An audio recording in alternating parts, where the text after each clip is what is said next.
নেপালের হিমালয়ের ছায়ায় লুকিয়ে আছে এক শহর, যার অতীত শুধু ইতিহাসের পাতায় নয়, মানুষের বিশ্বাসেও খোদাই করা।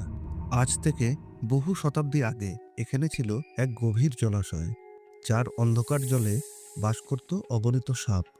৭ই জুন এই শহর স্থান পায় বিশ্ব ঐতিহ্যের তালিকায়, তন্ত্রবিদ্যা ও বিশ্বের বৃহত্তম উন্মুক্ত ভূমির জন্য। কিন্তু এই শহরের হৃদয়ে আছে এক স্থান, যাকে বলা হয় ভগবান শিবের স্বয়ং নিবাস, পশুপতিনাথ মন্দির। ২০১৫ সালের এপ্রিল মাসে কাঠমান্ডু শহর কেঁপে উঠল এক ভয়ঙ্কর ভূমিকম্পে।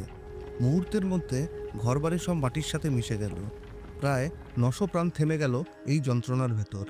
কিন্তু এই ভয়ঙ্কর ভূমিকম্পও ছুঁতে পারেনি এক স্থান, তা হলো পশুপতিনাথ মন্দির। বলা হয় এই মন্দিরে আছে প্রায় ১০০টি শিবলিঙ্গ, আর এর সবচেয়ে বড় আকর্ষণ মুখলিঙ্গ। বিশ্বাস করা হয় যে এই শিবলিঙ্গের ৪টি মুখ আছে, যা শিবের ৪টি ভিন্ন রূপকে চিত্রিত করে। কিন্তু এর এক পঞ্চম রূপও আছে, কালাগ্নি রুদ্র, যা কোনো তান্ত্রিক জ্ঞান সম্পন্ন ঋষিরাই দেখতে পারে।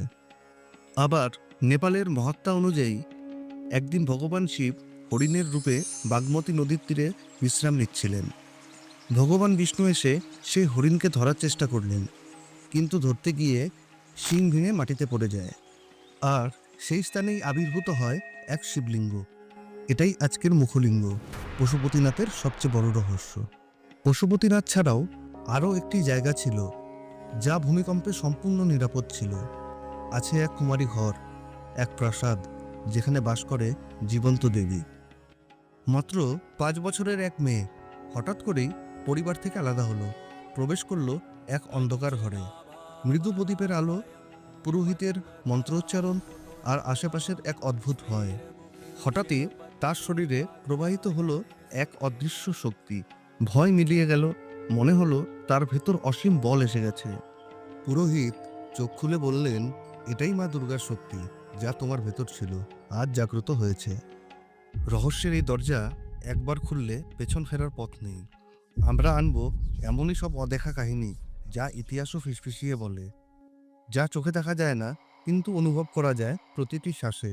তাহলে শুধু দর্শক হয়ে থেকো না, হয়ে যাও এই যাত্রার সঙ্গী। এখনই সাবস্ক্রাইব বাটনে চাপ দাও, কারণ পরের গল্পটা বদলে দিতে পারে তোমার বিশ্বাস।